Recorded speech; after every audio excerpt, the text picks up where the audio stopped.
Good morning, everybody, and welcome to another educational initiative from the 911 Services Board. I am so pleased to have with us Luke and Amy. I will let them do their introductions and we will go ahead and let them get started. Awesome. Thank you, Mark. Good morning, everyone. I have multiple screens in my office here, but I cannot see the chat. So someone just shout out Amy or Mark if there's a question, or if someone has their hand raised or whatnot. All my screens are covered with the PowerPoint. Before I introduce myself, I'm going to let my colleagues introduce themselves, and then I will introduce myself and take us away through this training. I'll pass it over to Amy first. Hi, everybody. I'm Amy Potts, and I work as the Disaster Response Program Administrator at the Kentucky Department for Behavioral Health, Developmental, and Intellectual Disabilities. So we work with our community mental health centers and partners out in the state to make sure that everyone's behavioral health needs are met during disasters, critical incidents. And a big part of that is our Kentucky Community Crisis Response Team, which Luke's going to tell you about later. I also want to introduce a colleague on the call, Whitney Yoder, who's a part of our team too. Whitney, are you able to come off mic and introduce yourself? Yes, hi. Sorry, everybody. My children's school is on a 2-hour delay today, so I am getting my 6-year-old ready to get on the bus. So I apologize for being off camera. Hopefully, I will be able to get on once I get her safely on the bus. But like Amy said, my name is Whitney Yoder. I am the Disaster Program Coordinator for the Department for Behavioral Health, Developmental, and Intellectual Disabilities. And like Amy said, we work very closely with the Kentucky Community Crisis Response Team and making sure that mental health needs are met across the state. So with that, I'll let Luke take it away. All right, good. Thank you. And good morning once again. Amy, just a reminder, if you see someone coming off mute or raising a hand, just interrupt me because I cannot see everybody. So if you wouldn't mind doing that for me in the chat as well. But my name is Luke Hamlin. I am the program administrator that primarily oversees what's called the Kentucky Community Crisis Response Team, or the KCCRT, which we'll talk about toward the end of this presentation. Couple of quick housekeeping things before we dive in. One, I understand you guys may be at work or doing different things. And so if you need to step away, that's no problem at all. Step away. You can stay off camera. That's no problem either. The goal is to, as we mentioned just a minute ago, is not add stress to your lives by trying to make you sit through the whole thing if you have other things going on and you need to step away for a minute. So please feel free to do that. Amy, Whitney, and I are very laid back. So if you have a question, you can either throw it in the chat, raise your hand, come off mute, and just interrupt me. Again, once I can't see everyone, I can't see hands or whatnot in the chat. So you have to interrupt me or find a way to get my attention. So we may, it depending on time, try to take a break at the top of the hour, roughly 11, just like a 3 or 4 minute break, kind of keep it short to try to stay on time. And we will try our very best to be done by 12 or maybe a few minutes earlier. And once again, thank you, Mark, for inviting us to come share a little bit about my background before we dive in, just so you kind of see the lens that I'm going to teach through, or maybe some stories that I will share throughout this. Is my background is in law enforcement. Started my career or my young adult life in law enforcement right out of college. Actually, my last semester in college, I got hired as a police officer. Worked there for a while. I found myself tending toward the helping professions. Not that law enforcement isn't a helping profession, but more of the service, mental health type profession. And so I actually transitioned into social work, and I was a social worker for about 7 years, both in child protective services, adult protective services, doing investigations, everything from child abuse investigations, pretty significant stuff, to adult nursing home investigations, guardianship reports for courts, and that type of world. Did that for a while, and then I was what's called a bivocational pastor during that time. So I served part-time at a church, and then I moved into full-time ministry for a couple of years. And then I moved into this role about 2 years ago, and I also serve in the Army as a chaplain, still serve. I've been doing that for several years now. I've been with various units from military police, both corrections police officers or corrections officers, and the traditional police, military police, and logistics units, and some other units. So that hopefully helps you see or understand a little bit of where my stories come from, where my background comes from. Uh, and again, I think it's helpful, at least for me, to know who's talking to you, kind of what their experience is and what their background is. So as we move into this, I think we all could agree in this room, whether you are super physically fit or not, that physical fitness at some level is super important for our bodies, right? It helps prevent injuries, helps good heart health, and it helps your lungs, your muscles, your joints, all of it, right? Physical fitness is super important. And so as we think through this, I want you to think of stress management, which we're going to talk about today, kind of like physical training for your brain. Right? It's going to help protect against burnout, compassion fatigue, and PTSD. But much like physical fitness or training, going to the gym helps prevent things. It doesn't automatically mean you're immune to injuries or immune to illness and things like that. It just helps prevent it. And so the same could be said about stress management or taking care of your mind. I also look at the holistic approach to wellness, which we're going to talk about today. So we want to, that's all interconnected. So we're going to talk about physical training and how that connects to mental wellness and sleep and spiritual and all that stuff kind of ties in to take care of your body to help in your mind to protect against burnout, compassion fatigue, and PTSD. Again, so you could think about stress management as preventative care, right? It's going to help protect performance, relationships, and health. And it kind of a fun fact to really drive home the importance of taking care of your brain and your mind is, I don't know if you guys knew this or not, but about 20% of the calories we consume each day actually is used to take care of or for your brain, for brain power. So, if you take in 1,000 calories, 200 of that, right, about 200 of that is going to your brain, right, just to show you how important it is to take care of your mind and your mental health. So you guys know this. I don't feel like I have to tell you that telecommunication or dispatch work, and I'll use those terms kind of interchangeably throughout this, but telecommunication work comes at a cost. All right, so here's some statistics I looked up. You all may or may not be familiar with. Up to around 18% of emergency dispatchers screen positive for PTSD, right? So almost 1 in 5, which is pretty wild to think that a 1 in 5, and that's those that screen positive. How many more are there out there that aren't reporting symptoms, that aren't getting help, that may that may jade these statistics on the lower end. About 28% of dispatchers show symptoms or report symptoms of depression that are consistent with depression, right? So roughly 1/3 of those in telecommunication work, especially in the emergency telecommunication dispatcher work, 1/3 report symptoms consistent with depression.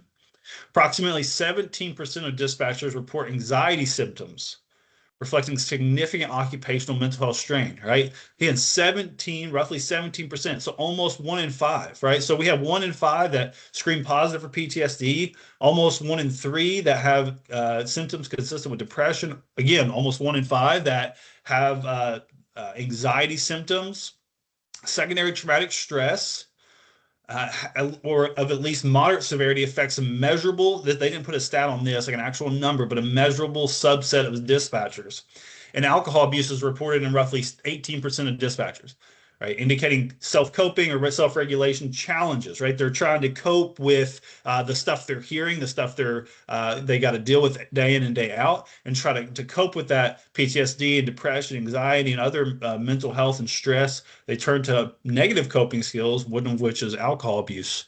And so when you kind of look at that, you can see that, telecommunication work, dispatch work, emergency dispatchers, that work comes at a cost, right? It just truly does. It's a profession unlike any other. Again, I've never been a telecommunicator, so I can't speak directly to what you all experience, but I've been on the other side of the line. I've been a police officer, so I understand that this work is tough, but it's also very fulfilling and rewarding, and that's why many of you choose to do it and continue doing it. And so why does all this matter? Why do these stats matter?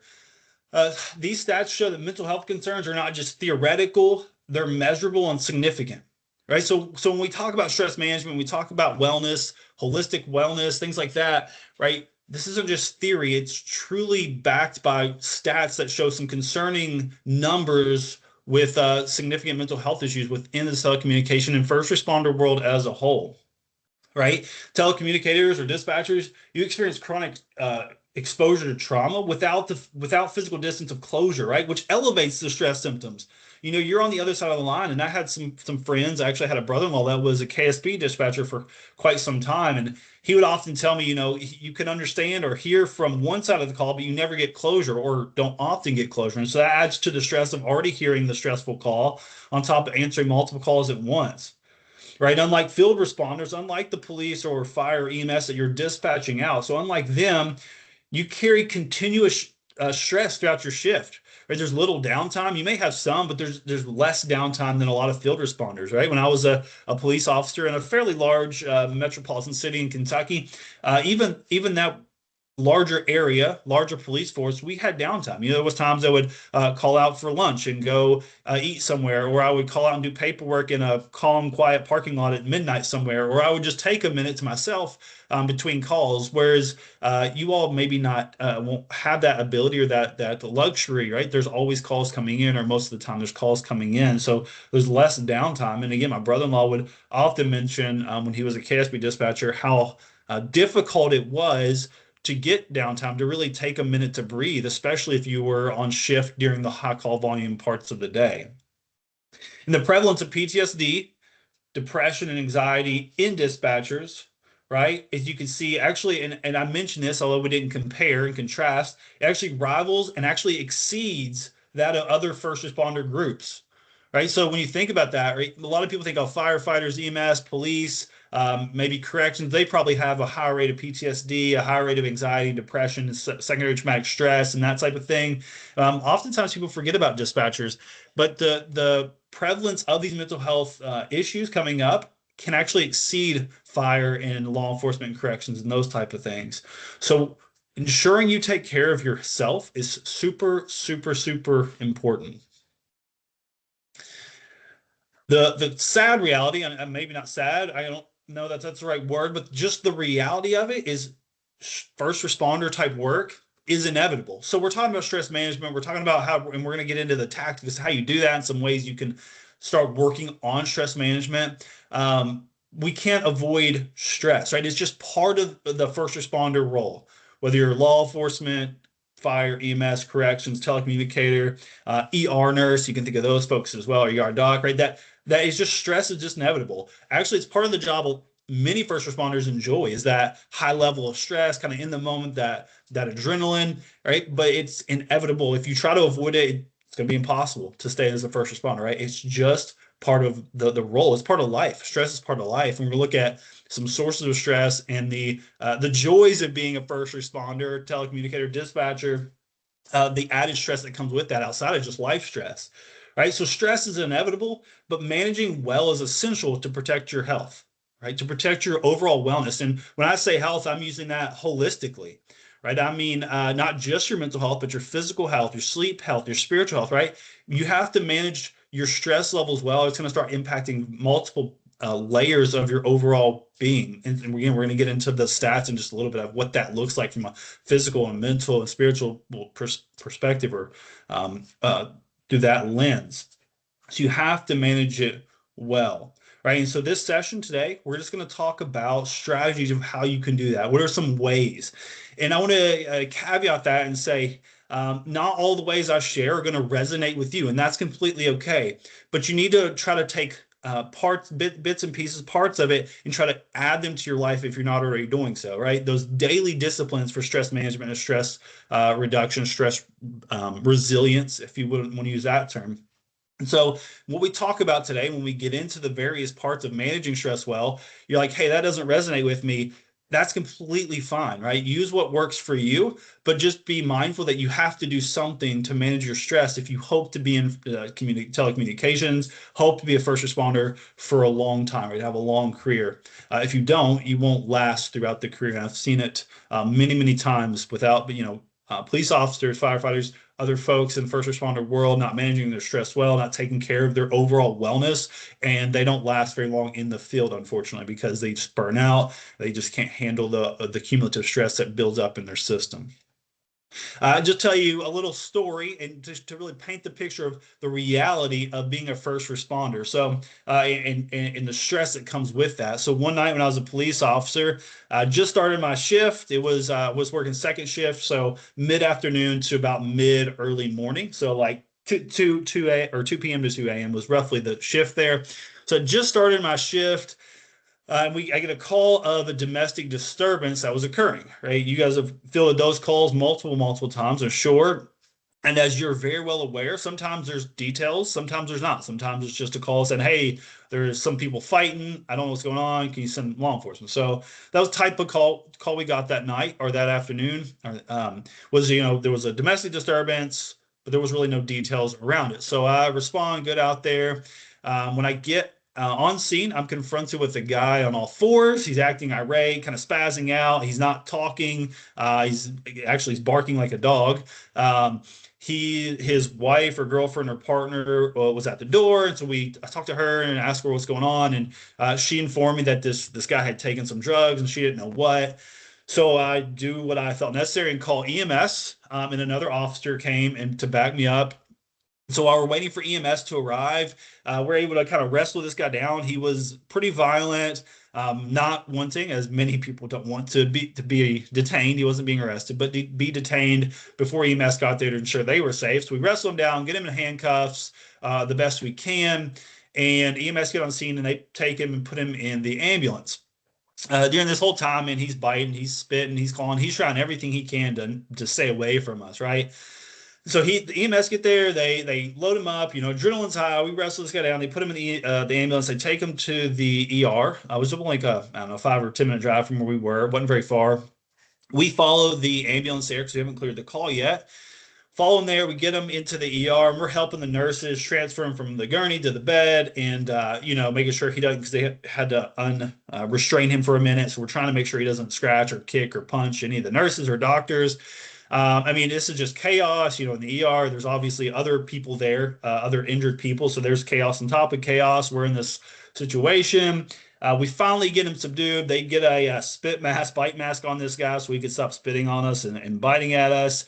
They give him some medicine, and he finally calms down, kind of dozes off a little bit, and we clear the call. And I say all that to say, you can kind of see the level of stress, right? I just started my shift, just came on, went from eating lunch at home with my wife straight into this call, and I cleared that call, and it was just off to the next. Right, that's just normal in first responder world. That you get on shift as a telecommunicator, and it's normal to get 3 or 4 calls, 5 calls of similar situations or even worse situations, and that's just the life you live day in and day out. And the thing is, many of these calls, we think of how they impacted myself, the law enforcement on scene, but we often forget about the impact it has amongst everybody that's involved in that situation. When I was a child protective social worker, I worked in numerous cases of abuse and neglect. One of them still stands out pretty prevalently in my mind. And activation or trigger warning, I may share some stuff, so I apologize if it is overly burdensome for you, but I'm going to share some stuff just to paint the picture a little bit of what I observed or what I witnessed. But I was a social worker, and to show, the impact of not just the event impacting maybe the officer or the person on scene, but the rippling effects of incidents and how they can really impact other people's wellness that aren't directly involved or who we don't think of as being directly involved. And so when I was a social worker, I worked in one case in particular. Was a young girl, a very young girl, that was sold by her mother to adult men for drug money. That was essentially the gist of the case. I won't go into details any more than that. But throughout the course of this investigation, right, I had to interview this little girl, and the law enforcement and detectives interviewed this little girl as well, and some other people. But the impact or the trauma or secondary trauma didn't end just with myself or law enforcement. The sexual assault kit, the nurse that had to do that, she was impacted, I would imagine. I didn't talk to her in the moment if she was or wasn't, but I can imagine she was at some level.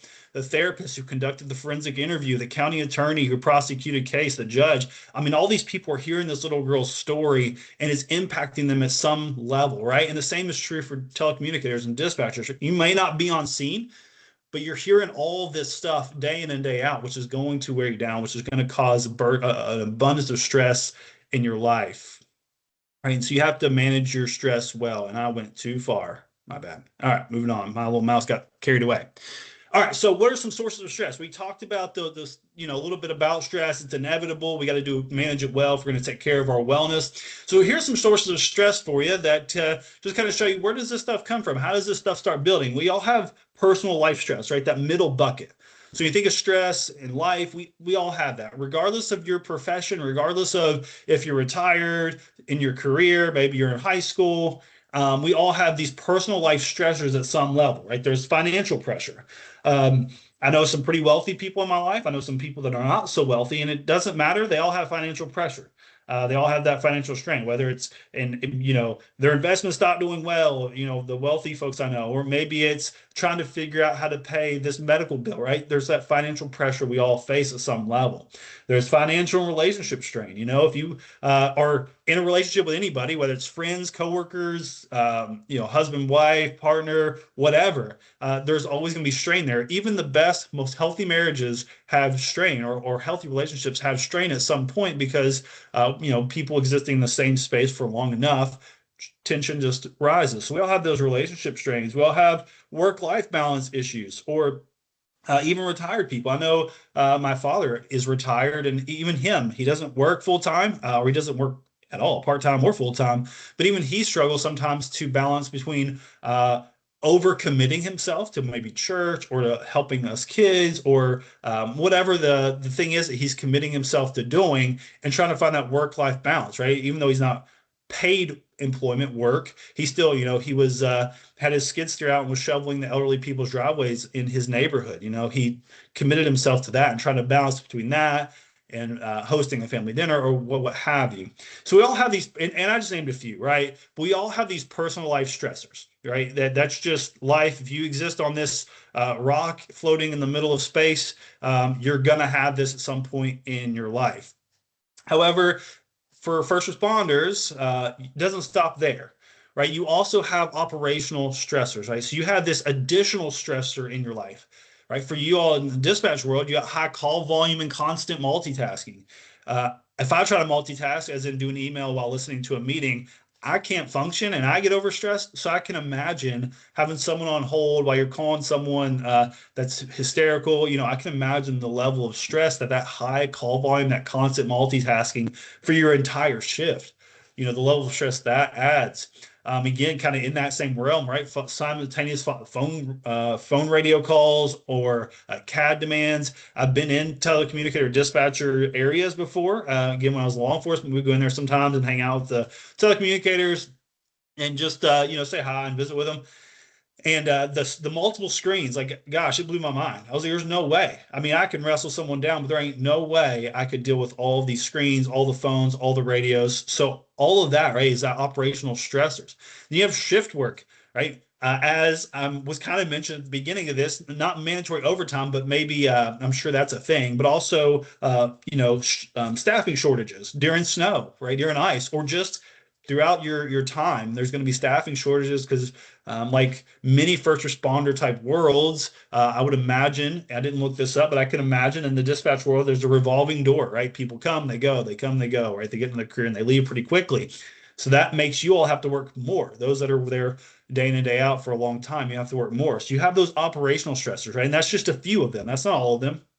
And then on top of that, so now you have personal life that everybody has. You have these operational stressors because of your career, and now you have traumatic events, right? These things that come up, unfortunately, too regularly in the life of first responders, right? Repeated exposure to traumatic calls. Very few, if anybody's ever going to be on the other end of a line, listening to someone maybe trying to save a life, or trying to talk to someone about how to, help someone through a really crazy time in their life, or chaotic time in their life. But you all do that routinely, right? Hearing those traumatic calls each and every day, or each and every week. Managing life or death situations remotely. Right? I can imagine how hard that must be to manage a life or death situation and not have the ability to actually go and try to help physically. That's got to be super challenging. Again, I've never been there, but I can only imagine, right? A lack of closure or resolution.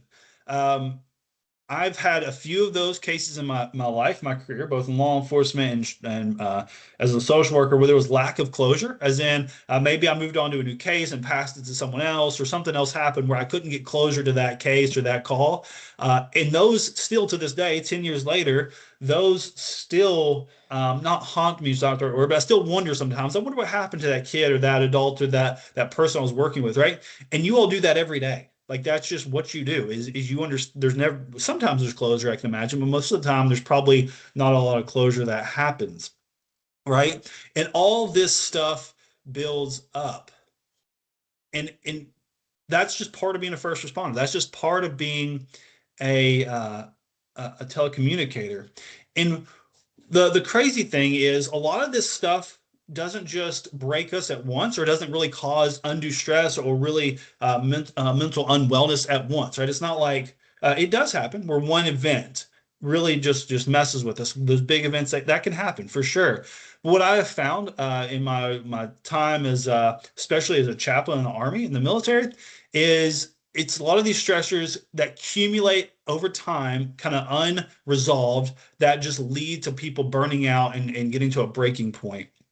We'll often, as a chaplain, I'll go out to the field with soldiers and battalions, companies, what have you, and we'll be in training for several days, maybe living in tents, and there's kind of this heightened stress to help training, and there's a level of stress you want to put on soldiers so they know how to operate in a stressful environment as part of the training mission, if you will.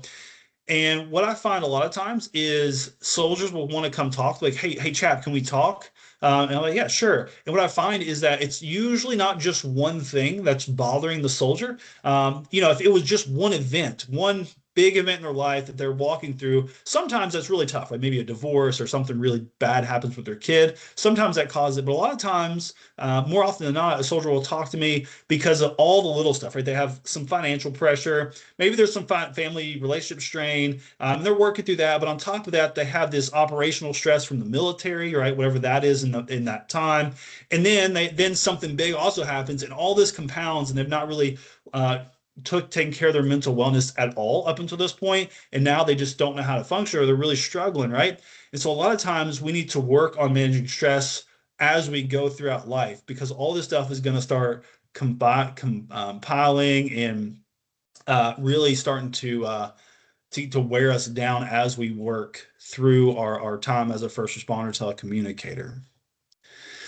So I want to talk about some effects of stress, because I think this is super important, and hopefully you find it as interesting as I do as far as the research. So if you don't manage your stress well, if you let this stuff build up, if you just do what some of my soldiers do, like, I don't need that chaplain, that's just a bunch of stuff for soft people, I'm too tough for that, I don't need that. Then I have to remind them that if you let stress build up, if you don't manage it well, you don't manage your wellness, your holistic wellness well, it doesn't just have impacts on your mind, it impacts all aspects of your life, right? It impacts your physical health, your psychological health, your work, your life, your relationships, right? It's all going to be impacted. And so you can't just tough it out or tough through it, right? You can't just be like, I don't need that mind stuff. I don't need the spiritual stuff. I just need to just be tough and push through it. It's going to start impacting your body, like real physical changes in your body. Chronic stress activates, you guys may be familiar with this, and some of you may not be, but chronic stress, an abundance of stress, activates hormonal responses like cortisol in the sympathetic nervous system, which over time suppresses the immune system and makes you more susceptible to illness and actually lowers your ability to heal. Right, so chronic stress or an abundance of stress, unmanaged, unmitigated stress, has been linked to immune imbalance and reduced effectiveness in fighting infections. So when you think about, hey, I don't need this stuff, it's not going to affect me, what's going to start affecting you physically, whether you want it to or not, no matter how tough you are. And this is what I tell soldiers sometimes: no matter how tough you are, no matter how much, how far you can ruck, no matter how much you can bench, squat, do all the things that soldiers do, and they think they need to do well, and many of them do need to do those things well. No matter how well you think you can do with that, if you don't manage your overall wellness, manage your stress levels well, it's going to start affecting you physically, whether you like it or not, no matter how tough you are or not, no matter how much you can ruck or not, right? It's going to start increasing those cortisol levels, which can lead to a whole bunch of stuff. If you have elevated cortisol in your body all the time, just a few things, it can lead to weight gain or weight loss. More often, usually it's weight gain, high blood pressure, increased risk for heart disease, and that can actually lead to muscle loss or some bone density loss, sleep issues, skin issues. A whole plethora of problems are going to be caused by undue, unmitigated, hinged, if you will, stress in your body, right? So you've got to start taking care of it. Again, if for no other reason to take care of your physical health, right? And I tell soldiers that sometimes, like, hey, your physical health is super important to you. It's how you get a paycheck, right? Soldiers or military members, they have to pass certain tests, height and weight test and PT tests and other things to get a paycheck from Uncle Sam every month. And if you can't do that because you're gaining weight, your muscles, you're losing muscle and bone density, you're having issues with sleep, and it's impacting your performance, it's affecting your livelihood. So if for no other reason, for your physical health, right? Take care of your wellness, your stress levels for your physical health reasons, right? Also, it impacts your psychological well-being. There's some research around emergency communications professionals, dispatchers. It shows that psychological symptoms are elevated compared to the general population, right? They're having these signs, and we already saw those at the beginning, of PTSD and depressive symptoms, anxiety, and things like that. And what they're doing is they're trying to, instead of managing their stress levels, managing these mental health crisis, managing their mental wellness well, they're turning to things like alcohol and other unhealthy coping strategies to try to manage that stuff. I don't know if you knew this as well, but the numbers of the basic person, the community, not first responder, there's only about 3% have PTSD, 19% have anxiety, and about 8% have, or 8 to 10% have the signs of depression. So you can see that, again, you have all this stress. You don't just have that middle bucket like the general population have. You have the other the other two buckets. They're really ramping up your stress levels, really impacting your mental wellness. And so you have to be proactive in managing it well.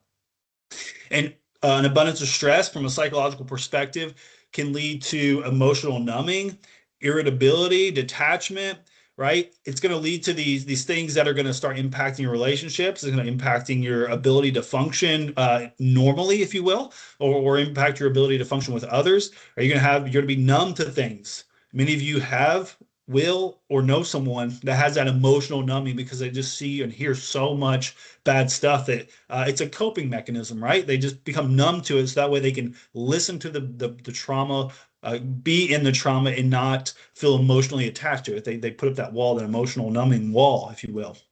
Irritability or detachment. Again, I've worked with military police who often are also civilian police.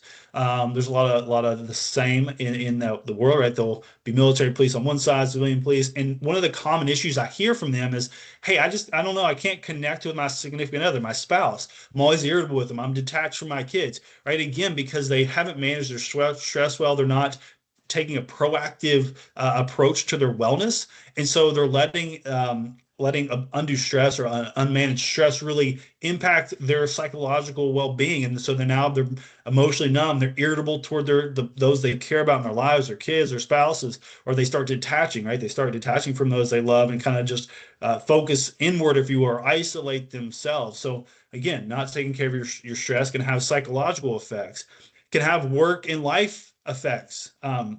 This one's pretty crazy, and every time I share this with first responder groups that I do this presentation with, they're pretty amazed by this stat if they're not already familiar with it. But stress-related cognitive impairment, so essentially saying, hey, if you have an abundance of stress that just remains at a high level, right? Not just stress one time when you go on a call and you kind of do wellness things, you practice good wellness to bring that back down, but unmitigated, unmanaged stress can actually reduce your decision-making ability by up to 50%, right? This impacts, if you can imagine, response effectiveness in critical situations. And I was teaching some EMS workers not too long ago, and it was mentioned, hey, can you imagine if you had such high level of stress that your just ability to make a decision in a critical moment was impacted by 50%, when you're about to administer a medication or provide a tourniquet or provide whatever, and now you're trying to make this quick decision that's being reduced by up to 50% because you haven't taken care of yourself well, haven't managed your stress levels well.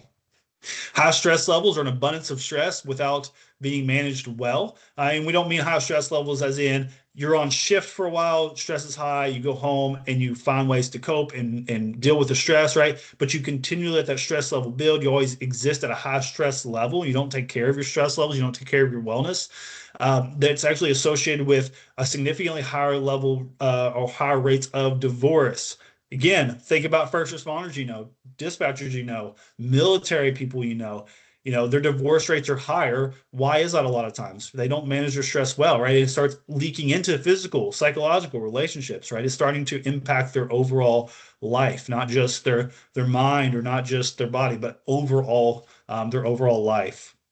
And prolonged unprocessed stress can cause again emotional numbness that makes it hard to connect with family, right? We mentioned that, and the psychological effect is that numbness. Well, when you take that numbness and you apply it to kids, your kids or your parents or your friends or your significant other, right? It's going to have this really, really negative effect on those relationships, and it's a kind of a cyclic effect, right? You're numb, and so you don't connect emotionally with people for whatever reason because you haven't managed your stress well. You're not doing mentally well. You're not taking care of your wellness. And that causes more stress, which causes it's just a whole thing. And then it leads to burnout. It leads to really poor life satisfaction, joylessness, if you want to use that term, right? And so, as you can see, the effects of stress are not just kind of one singular thing. They affect all parts of your life, from your physical health to your mental, psychological health, to your work, to your life, all aspects, right? So you need to manage it well. And so again, beginning this, really trying to paint the picture of the importance of taking a proactive approach to stress management in your life. I'm going to paint a little bit more clear picture before we get to kind of the daily disciplines of some things you can do to manage your stress well. And again, when we get to those, don't feel like you have to do them all or do any of them. Just take principles and ideas from them and apply them to your life if you're not already doing so. But there's this idea called the stress funnel. And this was not original to me. I stole it from a gentleman. His name is Dr. Derek Edwards. Dr. Edwards is a licensed psychologist who runs a first responder stress lab out of a university in Tennessee.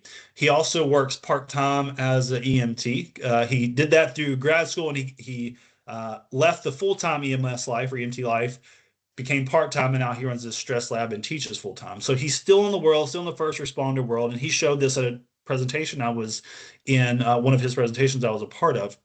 And he showed this stress funnel to paint the picture of how this all works in your body or what it looks like. And so when you think of your body, you can an analogy, you can think of it like a funnel, right? And so you have this picture of the funnel here. In stress is the fluid or liquid you put in the top of the funnel, and how you manage it is the bottom, right? How you get it out. So when you think of your body, you can pour stress in.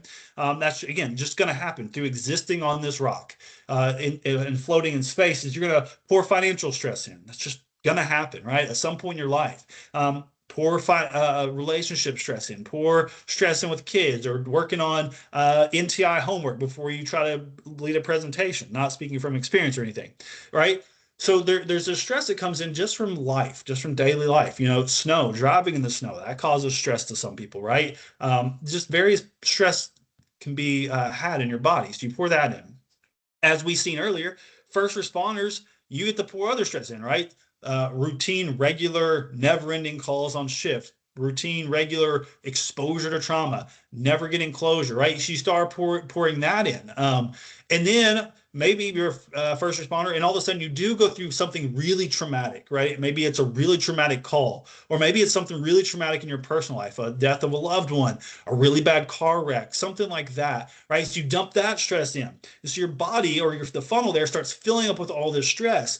Well, if that stress gets to the top of the funnel and overflows, that's whenever you start having all those physical issues, those psychological issues, those family life issues, right? As long as that stress kind of stays down, you're filtering out, you're managing it well, you're good. It doesn't overflow, it doesn't cause problems. When you start dumping more and more in, that's when it causes problems. And I don't know if you've ever used a funnel. I'm assuming most people on this call have. When I was a kid, I got the chance to use a funnel for the first time, changing oil with my dad in one of our trucks we had. I was probably 5 or 6 years old. So he's teaching me how to change the oil in the car, which was very appreciative. I still change the oil in our cars to this day and saves me quite a bit of money. And I know it's done correctly, but that's neither here nor there. But he was teaching me to change oil in our car. So we drain the oil out, replace the filter, and we're going to refill the car with oil, right? And I put the funnel in there, and my dad either didn't tell me out of he didn't think about it, or just to let me learn, some lessons are better caught, not taught type of thing. Let me catch a lesson. Well, I was pouring the oil back in the funnel, thinking I could just pour it all in at once, no problem. If you've ever used the funnel, again, especially with something a little thicker like oil, you can't pour it all in at once or it overflows, right? It doesn't filter through, go out the bottom into the engine quick enough. And so I poured it all in, it overflowed, made a huge mess in our garage. He was kind of laughing. I have a great father. He didn't get super upset with me or anything like that. He cleaned it up and we finished the job and we were good. Same is true with stress in your life, right? You pour a bunch in at once, and you don't manage it well, you don't let enough filter out, it's going to overflow and create just a mess in your life. So you think about the stress funnel. Well, what can I do? How do I manage this well? A couple things you can do. One is you can try to limit the amount of stress coming in, right? If you pour less in, enough comes out, it never overflows, never causes problems. Sometimes that's an option, right? Sometimes we can build daily disciplines, whether it's budgeting so we can reduce financial stress, or whether it's, trying to be intentional about our relationships with our significant others so we can reduce some relationship stress, right? We can do some things to manage stress coming in. Sometimes we can't. We get sick, big medical bills happen, things just life happens, right? And you get in a car wreck. Some things you can't manage, so that you dump some of that stress in. And so you can't always mitigate what comes in. So if you can't mitigate what comes in, what's another option? Well, one of which is you can make the base of that funnel, the management part of that funnel, if you will, larger through daily disciplines, right? Which we're going to talk about, right? How do you manage stress well and build discipline after discipline, not to the point where, you're like this influencers on TikTok or YouTube where like your morning routine takes 4 hours, right? It's not realistic. I get that, but enough disciplines into your daily life where that you can manage stress and get more stress out, whatever that looks like for you. You can also, another option may be to step back for a little bit of time, right? If you step back and let, whether it's a vacation or time away, whatever that looks like for you. Research says 2 weeks. I get most people can't take 2 weeks off, but if you can, there's research around that's like the optimum amount of time to take off and disconnect from life and work, right? Because it lets all that stress filter out. And so when you come back, you're refreshed, your funnel is essentially lower or pretty empty, and you can, that stress doesn't overflow. Or you can do some combination, right? The best approach, honestly, is to try to manage what's coming in, try to make your management system better so you can filter more out, and every now and then take a step back to let it all filter. If you can incorporate all of those, you're going to be doing pretty good. Understand not everyone can do that, but those are some options and some things to think about. All right. So what are these daily disciplines, right? We talked about this for a minute. We talked about the importance of stress or the bad thing stress does to your body, to your mind, to your relationships. The fact that as dispatchers, you have stress. It's an inevitable part of just existing in life. And even more so as a first responder, you're going to have more stress than the daily or than the average person. And so how do we manage stress well, right? What do we do? Well, there's 3 things you need to kind of think about. One is before your shift, before you get overly stressed, just daily disciplines that you can do before that big traumatic call happens. These are things you need to start building into your life now if you don't already. Then we're going to talk about in a minute, what can you do in the moment to try to regulate your stress levels, try to get your heart rate down, try to mitigate stress in the moment. And then what should you do after a really traumatic call? Maybe something really, really traumatic happens. Someone calls in with a really traumatic incident. What do you do? Or what can you do to kind of de-stress after a call? And so we're going to start with these daily disciplines. As I mentioned on the front end of this, I'm a big advocate of a holistic approach to wellness. It's all parts of our body, all systems of our body are interconnected, right? You can be a physical absolute stud and not take care of your mind, body, nutrition, other parts, your sleep, and you're going to suffer significantly. Vice versa, you could be a couch potato, not do anything ever, not have any physical fitness, not walking, nothing. Just take care of your mind. You're just going to do daily mindfulness and stuff like that. But if you don't take care of the other parts of your body, your spirit, your physical, your sleep, you're still going to have issues, right? It's kind of like when you think about wellness, you need to kind of think about it like a stool, right? I always think about it. I know I put sleep in here, but the big three, physical, mental, and spiritual. You could add a few more like sleep and nutrition. But you can think of like a three-legged stool, right? If you have all three legs, you're good. If you take one of the little legs away, it's going to be pretty bad for you, right? And so you want to take care of all three or all four, or you could say five domains of wellness, right? Try not to neglect any of them. And a lot of these you can incorporate together, right? You could do something physical, mental, and spiritual kind of all in one. And I'll give you an example in just a few minutes of how I do that in my own life. And again, if it doesn't work for you, that's okay. Take my examples for what they are and then try to just derive something from them that you can apply in your own life. All right, so let's look at the first one here is physically, is to develop a fitness routine, right? And stick to it. Again, we're not talking about being a CrossFit stud, being able, I don't know if I have any CrossFitters on the call, but being able to do the Murph in 45 minutes, if you're familiar with that, right? We're not talking about anything like that. Just some type of physical fitness routine that you could stick to. When I was a personal trainer in college, another one of my fun things I did throughout my career and life, that's probably one of my favorite jobs, being a personal trainer. You get to yell at people to work out and get paid for it. It's great, great time. But one of the things I would encourage my clients to do is we would work on finding something they enjoyed, right? Because if they came in and did bench and deadlifts and squats and they just didn't enjoy that, they're not going to stick to it. Like I just know the reality of it. I know the stats. I just know I've seen it, right? But if we can find something, maybe they like kettlebells, maybe they like to walk, maybe they like to bike or swim or whatever they like to do that gets them physically active. If they somewhat enjoy it, they don't have to love it, right? Not everyone loves moving their body, but as long as they don't hate it, that's the key. I do not like running. I have to do it for the Army. I absolutely hate it. I don't know why the Army makes us run 2 miles. If I ever have to run 2 miles in the Army, things have gone horribly, horribly wrong in my situation. But either way, I have to do it. And so to maintain cardiovascular health, because I hate running, I tend to ruck, kind of a fast walk with a weighted vest on or a rucksack on. I enjoy it more than running. I love it, but I hate it less, if that makes sense, than running. So find something you don't hate and stick to it. There's research around this. So we're engaging in regular physical activity. Again, it doesn't matter what it is. This article didn't cite any specific activity, just regular physical activity. Could be aerobic exercises, strength training, some kind of intense stretching or yoga, has been shown to reduce stress levels by up to 40%. Right? So when you think of physical, I don't need to be physically active. I don't do anything physical in my life. I don't need that. Well, it's going to reduce your stress by up to 40%, according to the American Psychological Association. And kind of in that same realm, thinking about nutrition. A lot of us don't think of, and I know I didn't for a long time, think about how nutrition actually impacts your overall wellness, not just how you feel necessarily physically or how you look physically, but actually mentally as well. There was a study published in the Journal of Psychiatric Research that found that adhering to a Mediterranean style, which essentially is fruits, vegetables, lean meats, healthy grains, just a basic healthy diet, right? You could put the fancy title Mediterranean, but it's just what we know is like a basic healthy diet, is actually associated with a reduction in levels of anxiety and depression. So this study they conducted, the Journal of Psychiatric Research, and they found, again, that Mediterranean, that proper eating is shown to help reduce anxiety and depression, which is pretty crazy to think. Like physical activity and proper nutrition is actually good for your brain, not just your body, right? Again, it's all interconnected. Yeah, I'm a realist. I totally get it. I'm not going to pass up a burger. Like my wife and Amy knows this restaurant. Some of you may or may not. There is a restaurant in Frankfurt called Goodwood, I believe, if I'm not mistaken. I've been there once. They have some awesome cheese and awesome burgers. And my wife's like, hey, we should go this weekend, because Amy just went and I mentioned it. And she's like, we should also go. Thanks, Amy.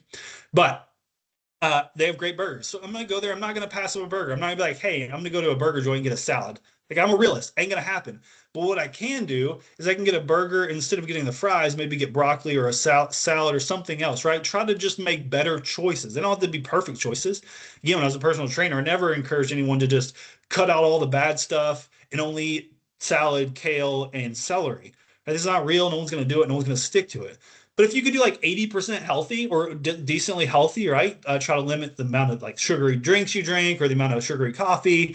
Just limit that stuff, right? Make better nutritional decisions. It's going to help your anxiety, your depression, your overall mental wellness.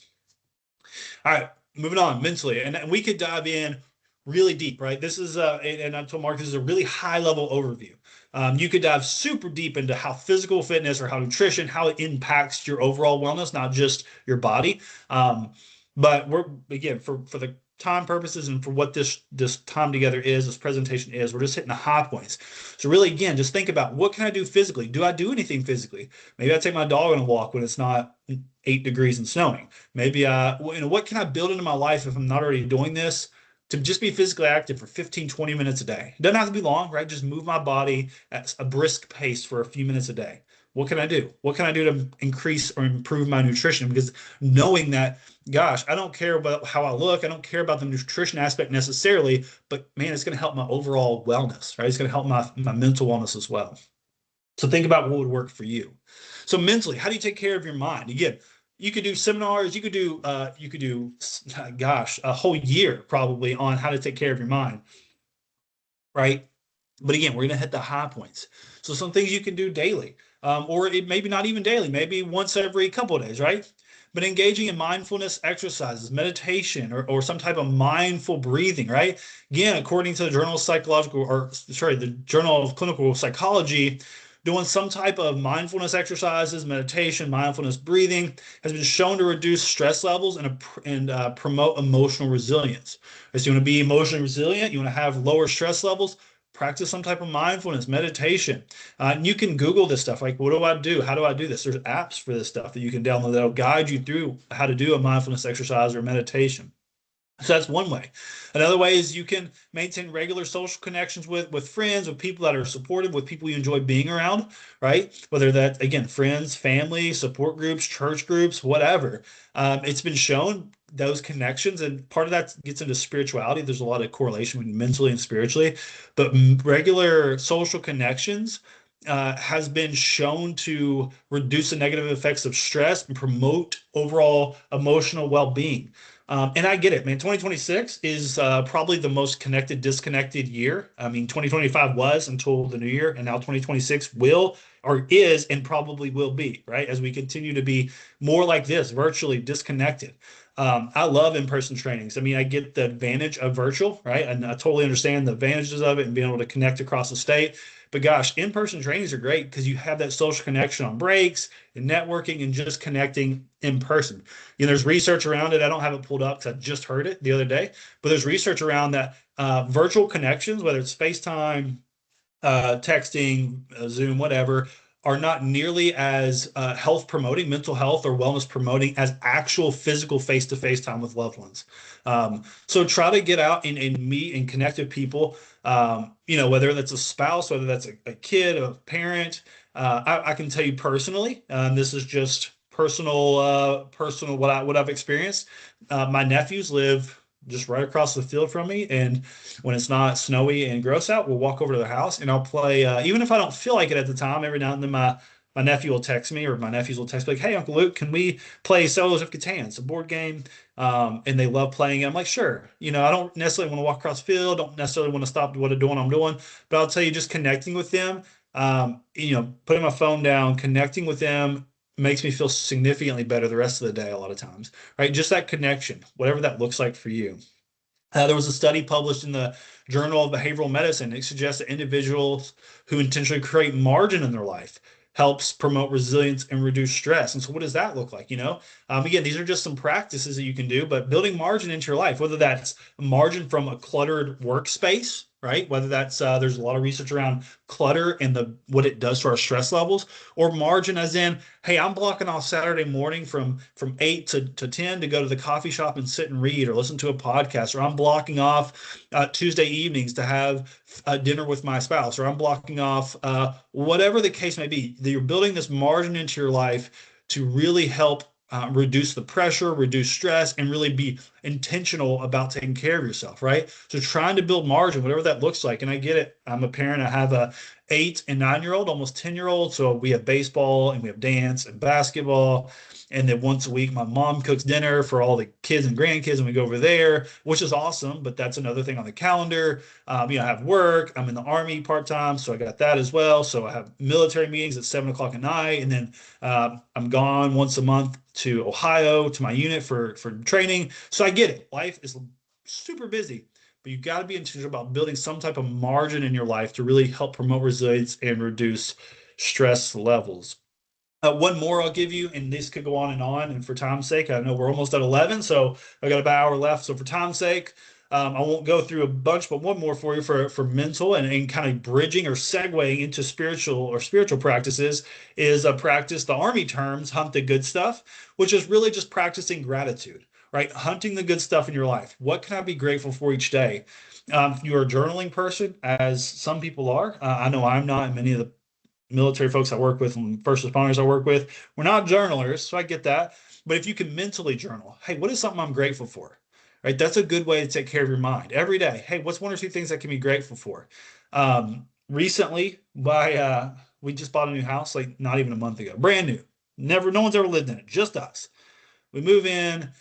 My dog, who is 2 years old, great dog, never messed anything up. Golden Doodle, as many of you know, awesome dogs.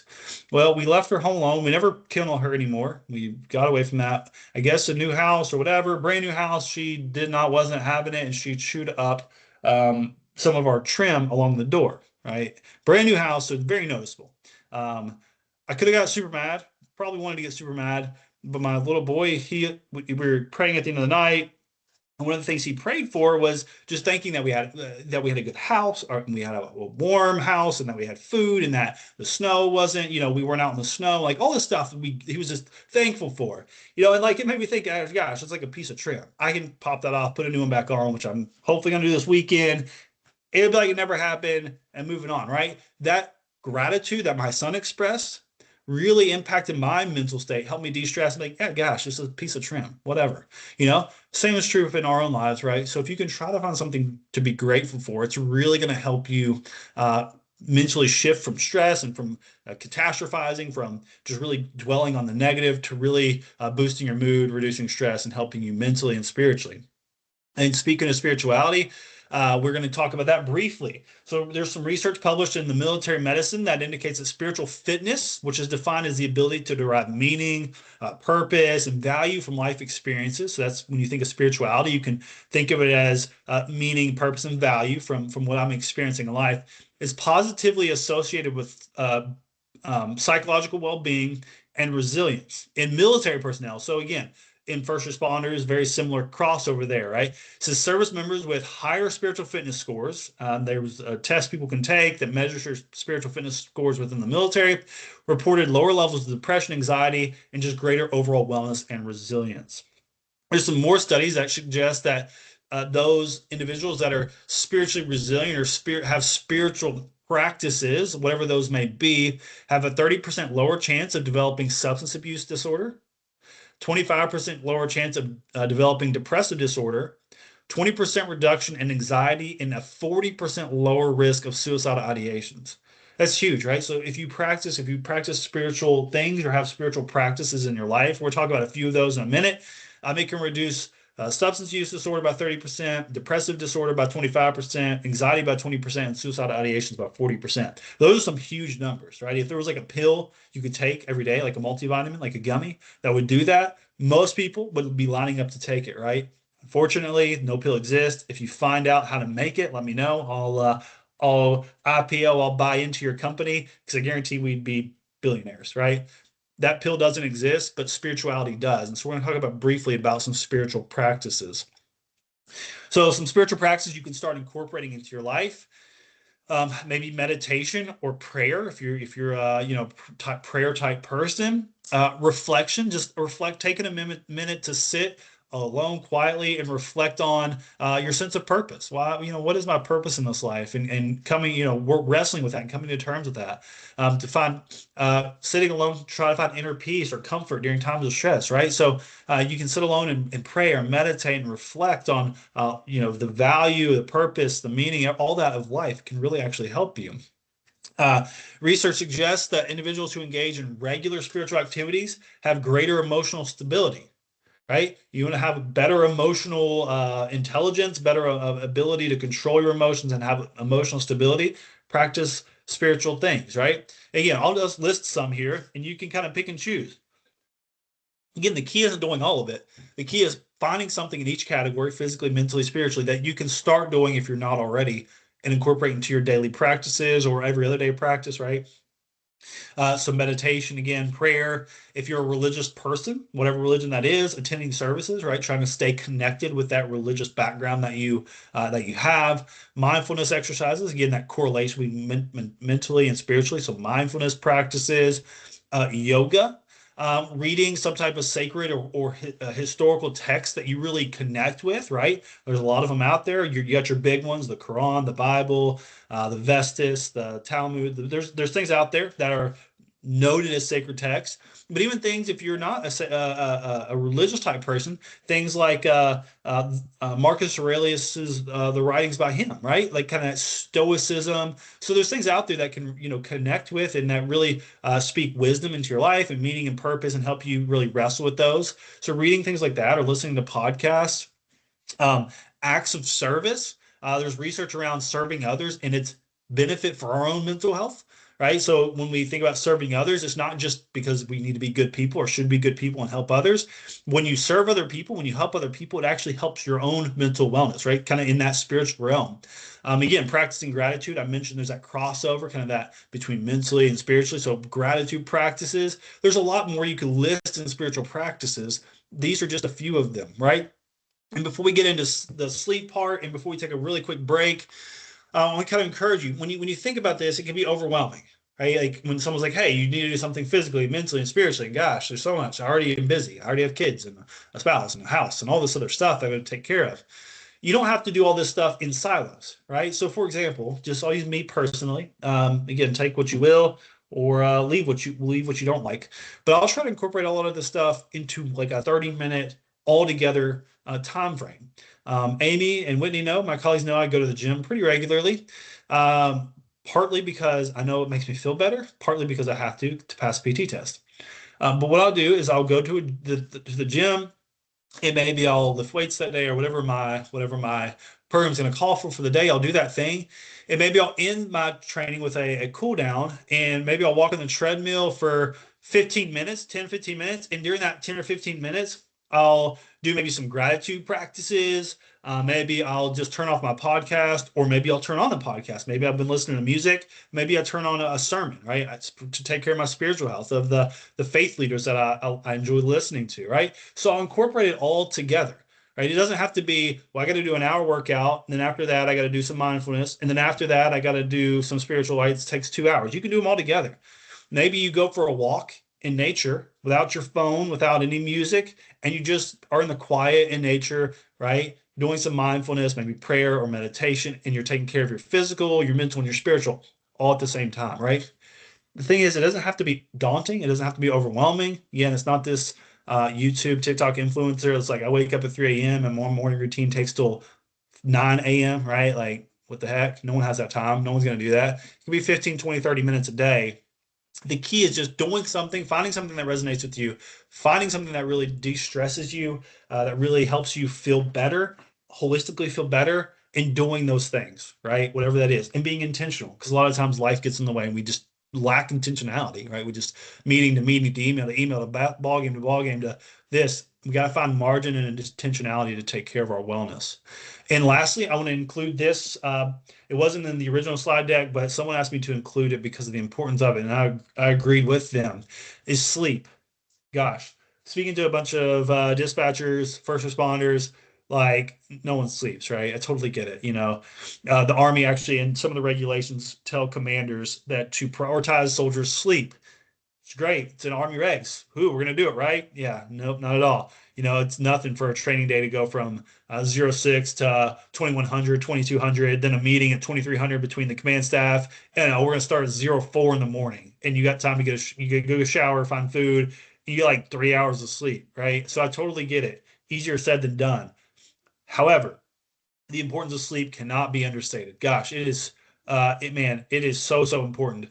Deep sleep, so good quality sleep, actually clears your cortisol and adrenaline, that bad stuff in your body that you don't want in there because it causes all kinds of bad problems, right? It allows your body to reset from that fight or flight mode. Good sleep, right, helps reduce all those bad chemicals in your body. And I say bad, they're not bad chemicals. They're healthy and helpful in certain situations. You just don't want them in your body long term, and you don't want them elevated for a long time. Growth hormone rises during sleep to repair cells and muscles. There's a podcaster I listen to, big wellness guy, fitness guy, super in shape, super shredded individual.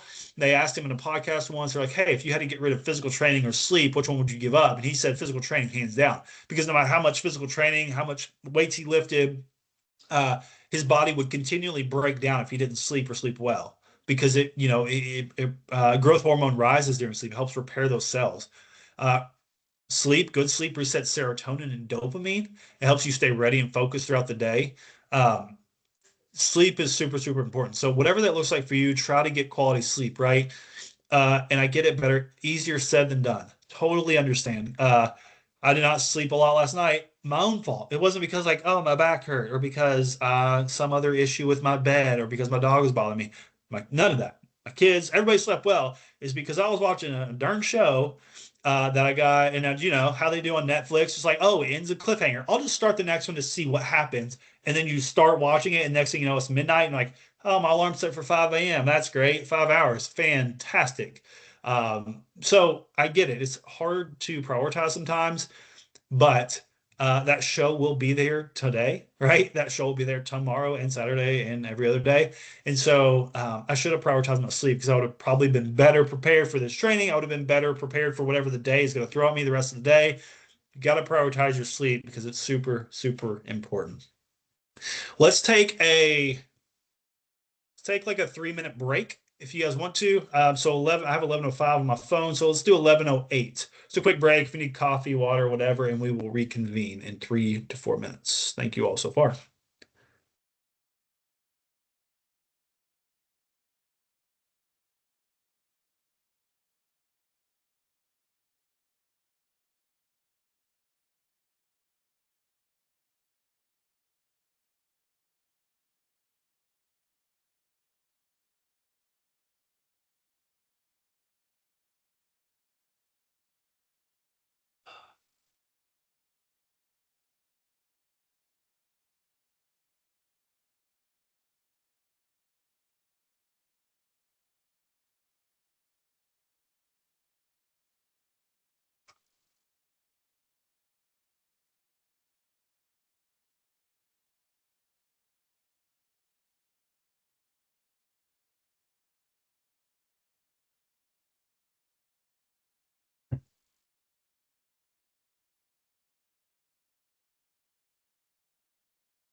All right, let's go ahead and kick it off. I know it's a short break, but hopefully everyone's back. I'm going to be respectful of your time and make sure we're done by noon.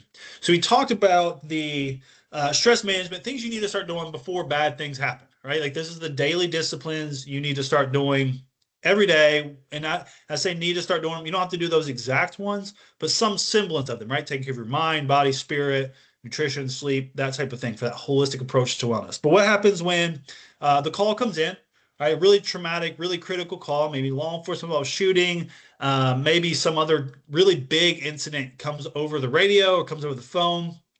What do you do in the moment to manage your stress? We're going to talk about it briefly here. So, stress again will happen. So it's important to try to manage it quickly in the moment, because if you are in first response long enough, right? If you're in first response long enough, if you're a telecommunicator long enough, you're going to get a traumatic call. You're going to get a really stressful call, have a really stressful day. What do you do in the moment? How do you de-stress? Well, there's a lot of various things you could do. And so I'm only going to talk about a couple of them, just again, so we're not overwhelming and for time's sake. One thing you can do in the moment, and this has been shown, research has shown, a bunch of research has shown this actually reduces the parasympathetic nervous system, reduces your heart rate, reduces stress, right? Reduces stress in your body. It's called box breathing. It's something they teach in police academy. It's something they teach in some different soldier trainings. It's something that they teach actually to do before speaking in public. If you get nervous of speaking in public, it's called box breathing, and it really again helps reduce your heart rate, reduce stress, calm the parasympathetic nervous system, and just really again helps you stay in the moment and lower stress in the moment. Helps you make better decisions. And again, if you can keep your stress lower in the moment, afterwards, hopefully your stress levels stay lower, right? And so, again, when I was a police officer, they taught this before kicking in a door, before doing something that could require a certain level of skill with maybe your weapon or some other means. This can really help you. So, box breathing is super, super simple. All you do, if you've never heard of it, is you breathe in for 4 seconds, hold it for 4 seconds, breathe out for 4 seconds, hold it for 4 seconds, rinse and repeat. I think if I remember correctly, I don't have it in my notes. I think the optimum time is like 5 minutes of doing that is like really is what is going to lower your heart rate, lower your parasympathetic nervous system, lower your stress levels, right? But if you can do any level of it, it's going to be helpful if it's not a full 5 minutes. And so when I was a pastor, when I would preach on larger stages, not every stage, but when it was a larger stage or larger audience, sometimes I would get nervous. No matter how many times I've spoken public or preached sermons, I would still get nervous, especially in front of large crowds. I would do this backstage, right? I knew when my time was, when I was going up stage or going up front, I would do this for 5-8 minutes, and it really did help. I could focus on my sermon more. I was just talked better, spoke better. Super helpful. So when you think about, hey, I'm having a really stressful day, really stressful moment, if you can step away and do box breathing for 3-5 minutes, that's perfect, right? It's going to lower your heart rate, lower your parasympathetic nervous system, start helping clear cortisol a little bit out of your system. It's just going to be really, really helpful. So, right, incident happens. What can I do? You can do some box breathing. Another thing you can do is a quick mindfulness pause. It's similar to box breathing, and really you could put the two together if you want to kind of think about doing both at the same time. But really, a mindfulness pause is just taking a brief pause to practice mindfulness to enhance situational awareness. Right. So mindfulness, kind of what is it? You may hear this term thrown around a lot. It's really just the practice of being present in the moment without judgment, without really trying to think through a whole bunch of stuff, without trying to solve a bunch of problems, just being in the moment for a minute. Whether it's stepping outside, just to disconnect from everything for just a moment, just to be mindful, to ground yourself in what the reality of where you are, what's happening, your emotions, all of that. That's really when you think of a mindfulness pause, what it can be considered. And you can combine the two, right? You can do box breathing with a mindfulness pause. And a good way to think about this, if you've never put words to it or thought about it, if you've ever been to a really busy, maybe family dinner, like Thanksgiving, Christmas, and maybe it's warm in the house and there's like 10, 20 people, all chaotic. There's kids running around, people talking, just a lot of chaos, good chaos, but chaos nonetheless. And you kind of get overwhelmed, or you're just like, gosh, I don't know, my brain's just everywhere. If you've ever stepped outside, like the cool air, the quiet, been outside just to breathe and just think about, just like enjoy the surroundings, be in the moment. It's really what you're doing for a mindfulness pause, the same thing. It kind of resets you, helps you kind of reduce that overstimulation, reduce all the mental clutter, and just take a minute for yourself. So you can do a couple of those things. Again, there's a lot more you can do in the moment, but box breathing or mindfulness pauses are super, super helpful in the moment. All right. So now we have before the call, daily, what you need to do, mind, body, spirit, sleep, nutrition. During a call, box breathing, mindfulness pauses, or during a shift, maybe you can say a call or even a shift, stepping back and doing that. And what do you do after a call? Right after a really bad call, what do you do? How do you reset? How do you recover? Right? Because no matter how many daily practices you do, no matter how many in the moment box breathing you do, there's still going to be those calls that are just overly stressful, right? They ramp your system up. You see things that people shouldn't see. You hear things that people don't need to hear necessarily. And it's just really causing some stress, really causing some mental unwellness, if you will. So what do you do after that really bad call, after that incident? Well, there's a few things you can do. One is to do after action reviews or debriefings. Again, there's research around this that first responders that engage in structured debriefings just to talk through what they're experiencing in a non-judgmental, non-stigmatizing, safe room or safe space with other peers have been shown to reduce post-traumatic symptoms or stress symptoms by 30 to 40%. And so it's super, super important to do after a really traumatic incident for leadership, maybe to try to set up some type of voluntary, not a mandatory, but a voluntary place for, hey, if you want to come share with your peers, kind of facilitate the conversation. And we actually at KCCRT at the state level have a free service that first responders can use, whether it's corrections, dispatch, law enforcement, fire, EMS. They can call and we'll send a team in to facilitate these group debriefings. Right? They've all been trained and vetted and know how to facilitate these group discussions. And we use peer support. So we have volunteer peers throughout the state, people with backgrounds in law enforcement, fire, corrections, and telecommunications and all that have some idea what it's like to be in that scenario, and they facilitate these safe space discussions, and they provide basic coping information and skills, right? Things you can do to try to cope in the moment. So that's one thing you can do. We'll talk about KCCRT a little more about what that is in just a minute. Take time for personal connections, right? After a really traumatic call, after a really big incident, take time for personal connections, right? You've got to be intentional. Build that margin in to connect with those people that are supportive, that instill or help you build hope in your life, that help bring you joy, right? But you got to be intentional, especially in 2026, because it won't just happen, right? It won't just happen. You're not going to find yourself just at Cracker Barrel with a good buddy connecting by happenstance, right? You got to be intentional about it, right? So take time for personal connections. One thing you can do is re-engage in hobbies and interests. So something I enjoy, I'm a gamer. I'm part of that generation of gamers, if you will, which my kid loves, especially my boy. He's like, Dad, we play video games in my office together, and it's great. But it's just a hobby of mine. And sometimes when I start getting overstressed, overworked, overlifed, if you want to call it that, I disconnect from that hobby. I disconnect from the shows I like. I disconnect from there's a few other hobbies I enjoy, especially in the summer. I can't do them now because they're outside. There's other things I like doing outside, and I start not doing that stuff because I just let stress and overthinking and life kind of just take over. And I find my wellness just declining, right? I'm just more stressed. I'm just not as healthy. I'm not as engaged with my wife and kids because I'm not engaging in those hobbies. Those things bring me joy, my interest. So I got to be intentional about re-engaging with those, right? Whatever that hobby is. I really enjoy disc golfing in the summer, my boy and I.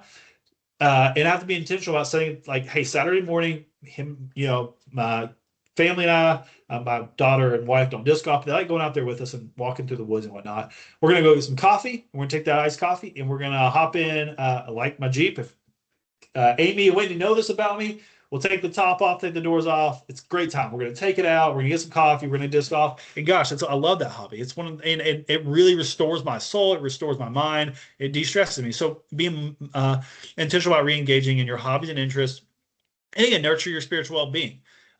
It could all be wrapped up into one. Like I just mentioned, my example, right? Going out in the woods. I like to hunt. Hunting season, especially deer season, rifle season, is a short window in November.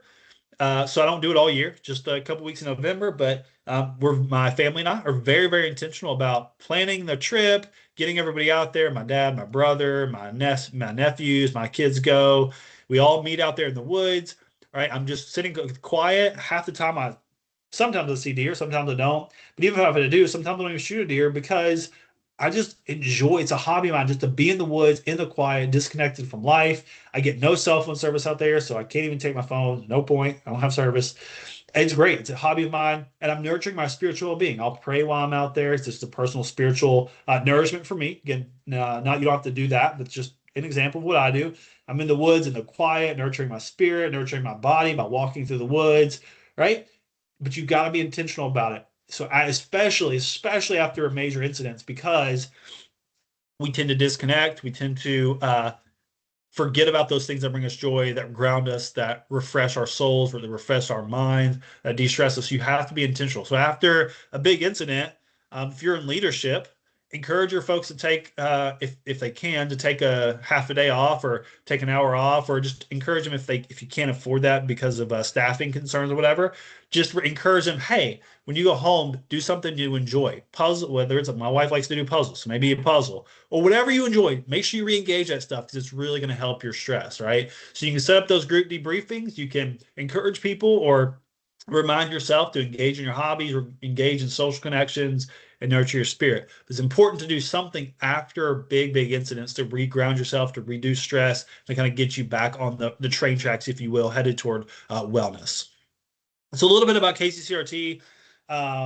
We won't go into depth on it for time's sake, and to leave some time at the end for questions. I don't know if anybody on this call is familiar with what KCCRT is. I'm just going under the premise that no one on this call knows what it is. So if you do, I apologize, just bear with me. But KCCRT and how we can help at the state level in the program I oversee, it was established in 96. It was under military affairs, and it was moved over to the Department of Behavioral Health in 2022, which is where it is now. And really what we do is a group of volunteers throughout the state, Amy, Whitney, and I are the only paid staff, if you will, for KCCRT, but there's a group of volunteers, and their main goal is to mitigate the impact of traumatic event and build resilience among first responders and disaster survivors and communities after bad things, right? Again, so we can send teams in, and we'll get to that. So I won't put the cart in front of the horse. So we have members throughout the state. So no matter where you live in the state, where you serve as a telecommunicator throughout the state, we have members somewhere near you. Maybe not 10 minutes away, they may be an hour, but they're somewhere in your vicinity that are their peers. So they may be telecommunicator backgrounds, if that's the service we're being asked to provide, fire, EMS, whatever. We have a 24/7 hotline that organizational leadership can call after traumatic incidents, after critical incidents, to ask for one of our teams to be put out free of charge. They'll come out to where you want them, when you want them there, to facilitate that debriefing after an incident that we mentioned, right? So we got these practices before anything bad happens, daily practices we all should do in life to help mitigate, manage stress for our wellness. We got what can we do in an incident, box breathing, mindfulness, pause.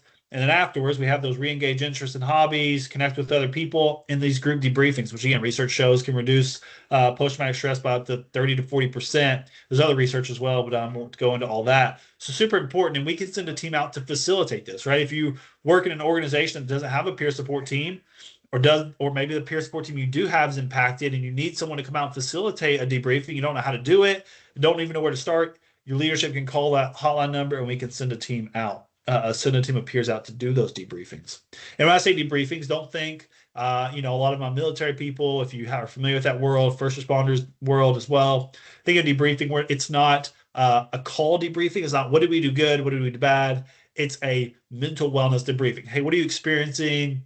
Here's let's talk through it. Maybe each of you guys can help each other talk through how you're coping, how to help other people cope, connection, and then equipping with some basic resources and some psychoeducation information materials, right? So that's the type of debriefing we're referring to, not like an after action review or something like that.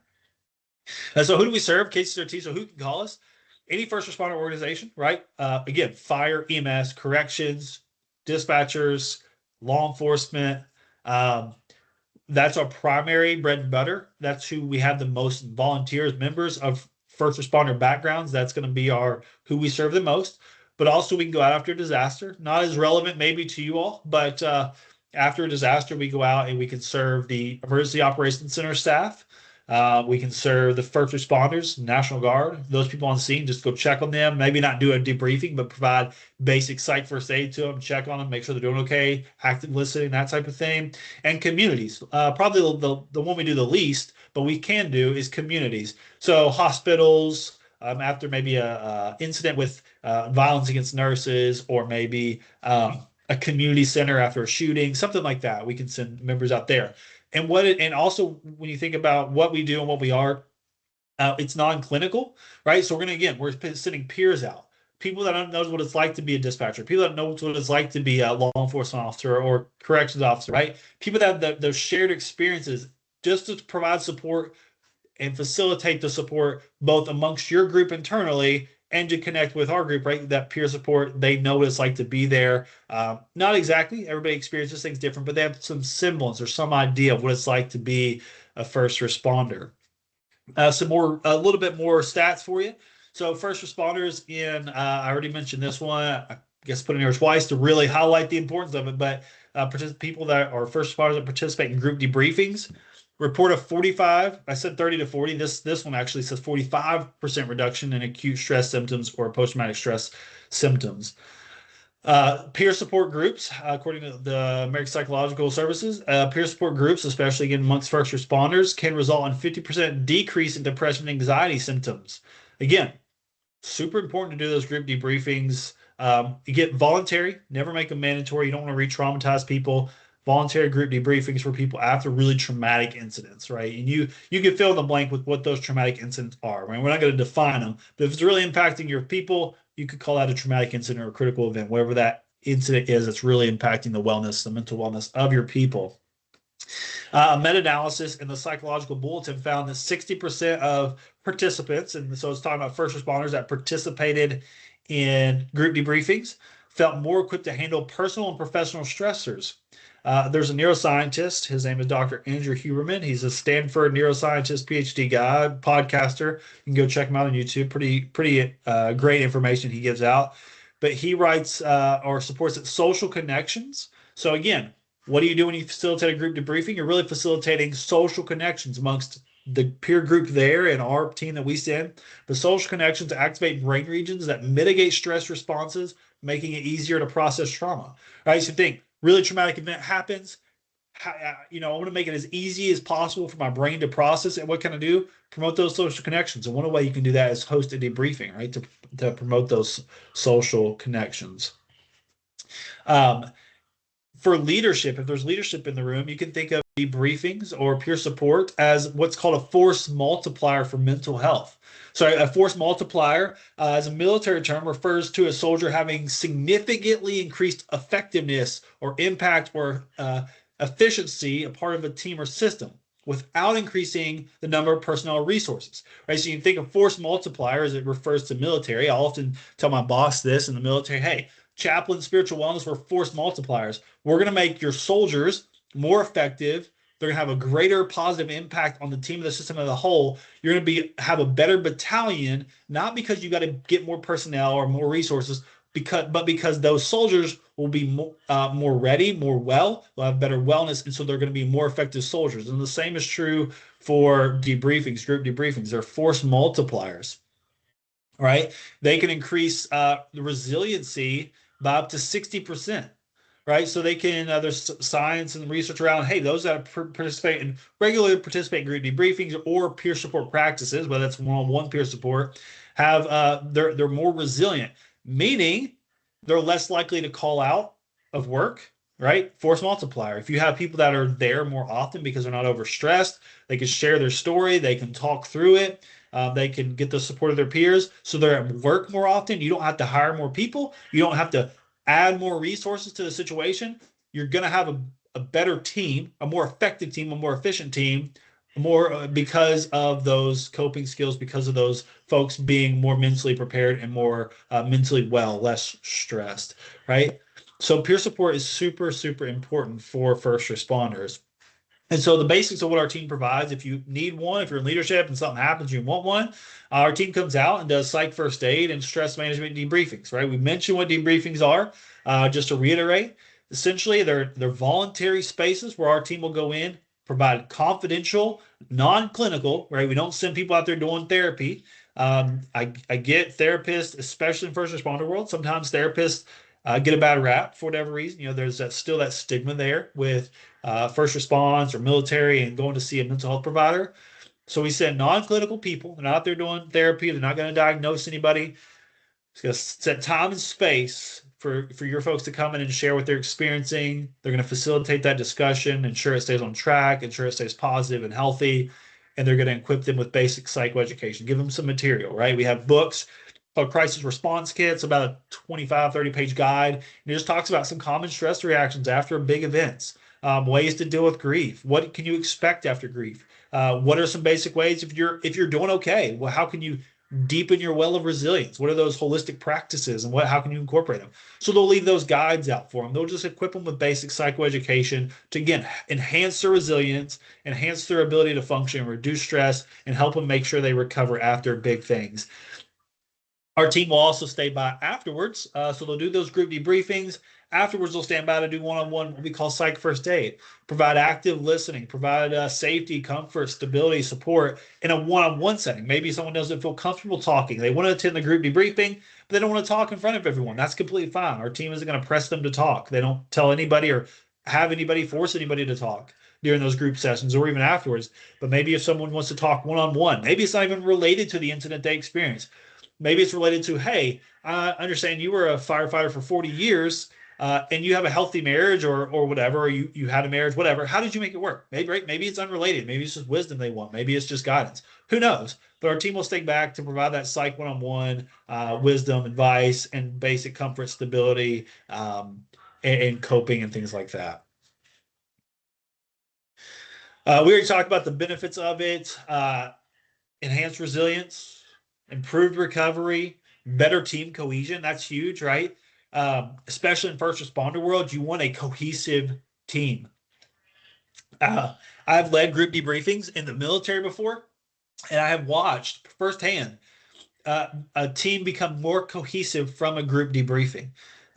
For example, one that I led, I had a sergeant in there. So I think it was an E6 was in this group debriefing, and a private, so an E2, so I think it was a PB2. I don't remember exactly the ranks, but it was a sergeant private. And we start talking, and pretty soon the sergeant starts sharing how much he is struggling with what happened. And this private saw this sergeant, kind of this older gentleman, been in the military for a minute, struggling, and pretty soon they're connecting, right? They're becoming more cohesive because this private understands, gosh, this guy's been in the military for 15, 18 years. And he's struggling. It's okay if I struggle with this. Like, it's okay to not be okay, because I don't have to be some really tough soldier or act like I'm not struggling. I can get the help I need if I need help, right? And so they actually started talking, connecting in that debriefing.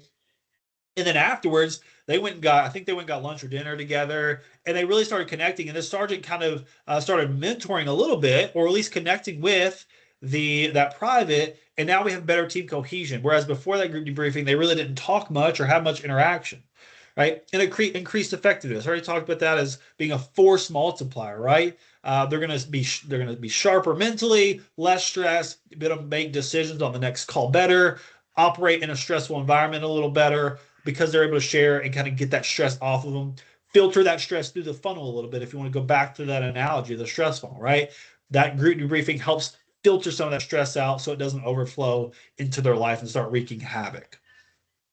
So what does our deployment process look like if you're interested in getting a team or need a team at some point in your career, or your leadership needs a team at some point?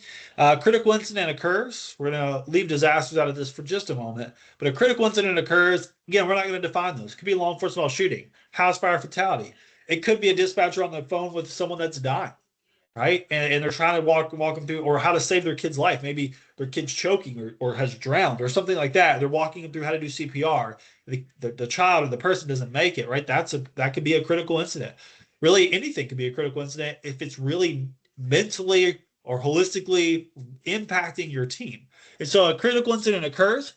Someone within authority can call our hotline. We ask that someone in authority call because we want to make sure the person calling us has the authority or the permission, the ability to set down or stand down a team temporarily, or save time and space for our team to come in and do a debriefing. All right, someone with authority to say, hey, conference room A from 6 to 8 p.m. on Friday is going to be booked for the KCCRT. We're going to group debriefing after this incident. If you're interested in attending, if you would like just to process what happened, you can go there, right? That's when we want someone in the leadership to make that call to us. So they're going to call the hotline. That hotline's answered 24/7. The team is deployed to when and where you've requested. Again, let's say something happens today. You want a team Saturday. As long as my team can get there, our team can get there based on the road conditions and whatnot. But if you're like, hey, Saturday at 1 p.m. at 123 Main Street, can we get a team? We're going to say, yeah, we're going to put a team together. Be a little bit mindful and flexible with us. We do work with volunteers. So occasionally we adjust that. We say, hey, we can't do one. We ask volunteers that can get there too. Is that okay? Right. But for the most part, we can usually probably 80-90% of the time fulfill the request when and where you want with everything you want. Right. Occasionally we have to adjust left or right a little bit based on weather or volunteer times or whatever. But our team will send them out there. They'll facilitate a group debriefing, right? They've all been trained to do a debriefing. They've all been trained to do psych first aid. They all have background checks. They've all went through interviews. They all have been on a couple responses, right? So these people are vetted, they're trained, and they're going to facilitate a group debriefing. They're going to open the conversation in a safe space. They're going to set confidentiality limitations, right? There's some limitations around threat to self or others and some other KRS limitations, but for the most part, this is a confidential space to share.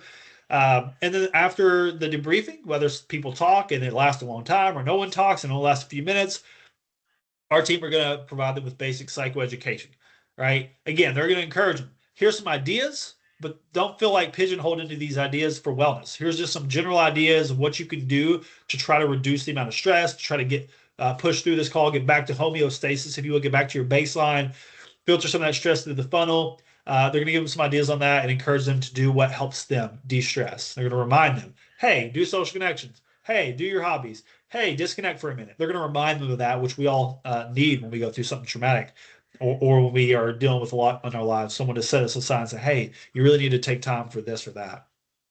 Then our team will stand by for one-on-ones, like I already mentioned earlier, and then they will deploy or redeploy, go home. It's a pretty simple process, 100% free. Again, state program, 100% free. It's no cost to the agencies that call us and get our teams out there. If you're interested in joining, you can go to our website and join or submit an application. Here's the basic steps. If you're like, hey, that sounds like something I would love to do, volunteer, be a part of. You apply through our website. You have to go through a background check, an interview, and orientation. We do it virtually, but you have to do that. It's a couple hours long. You have to take psych first aid. You have to take safety briefing, which is only offered in person. So you will have to travel to the training when we have those. And everyone on this call, I'm sure already has, but if you don't have it already, you have to take ICS 100. There's a little more to it than that, but that's the basic trainings, and we can work through you if you're interested in joining, becoming part of the larger team. Happy to have you.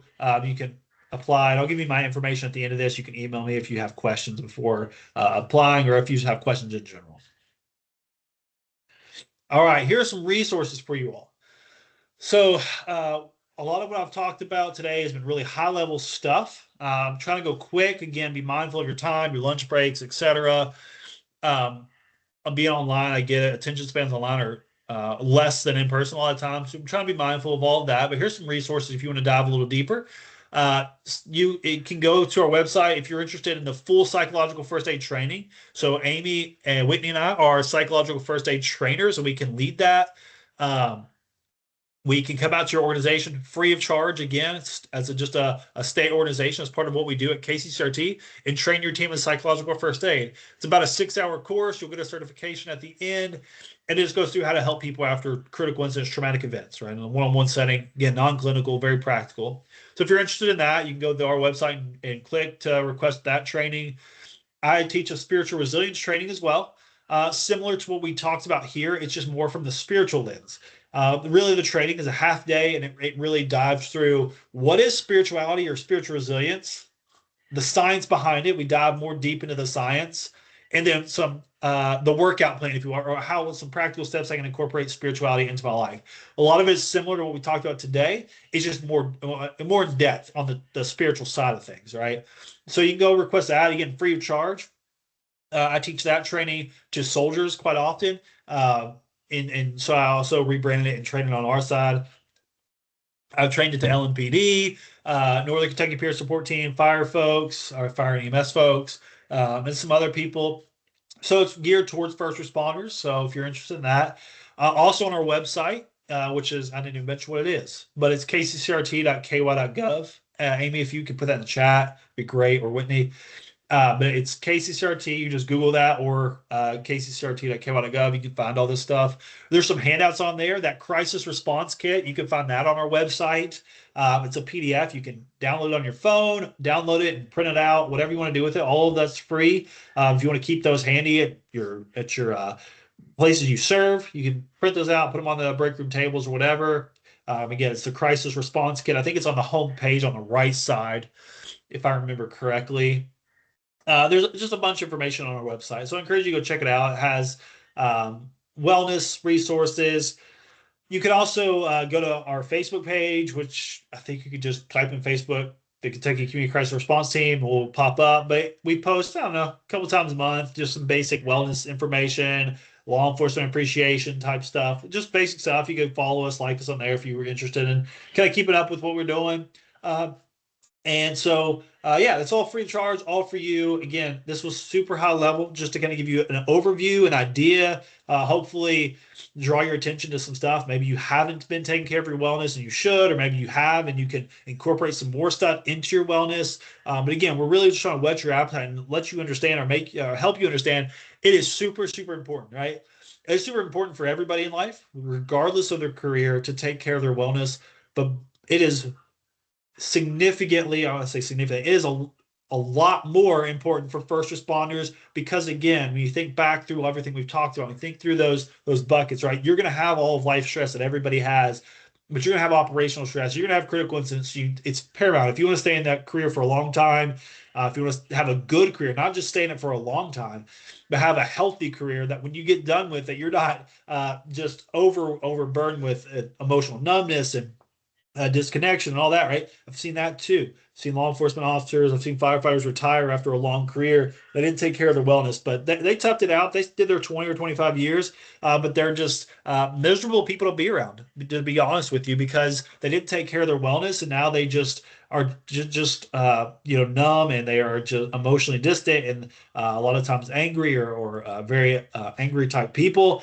And so if you want to have a good long career, healthy long career, I encourage you, please take care of your wellness, from your physical health, your mental health, your spiritual health, your nutrition, your sleep, right? Take it all in. Try to incorporate some things daily or every other day, or as best you can, right? From a realistic perspective, just be mindful. I got to do this stuff if I want to maintain a long, healthy career and long, healthy life, right?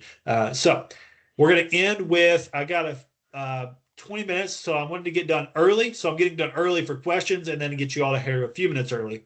What questions, and I'm going to stop sharing so I can see you all. What questions do you have, if any?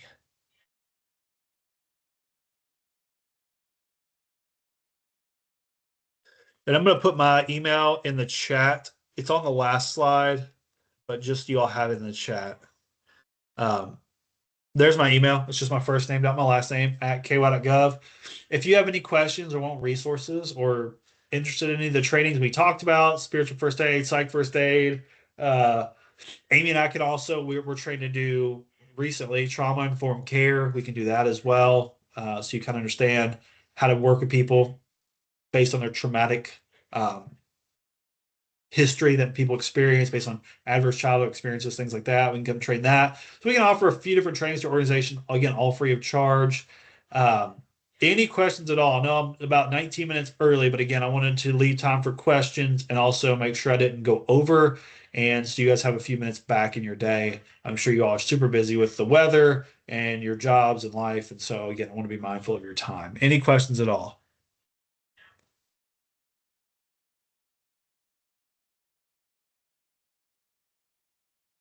All right, hearing none, Mark, I'll pass it back over to you. All right. Thank you so much, Luke. I want to thank Luke, Amy, and Whitney for their time, and especially Luke for putting this together and being so willing to do this in a condensed form. I have spoke with KESC, and they are willing to consider having this as a full day, 6-hour certified educational thing there, and so I am pleased to be able to be a part of that and to hopefully take it myself whenever I get there for KSC. But I want to thank everybody for joining us, and we will be seeing you all soon. Thank you. Thank you, Mark. Thank you all. Thank you. Appreciate it.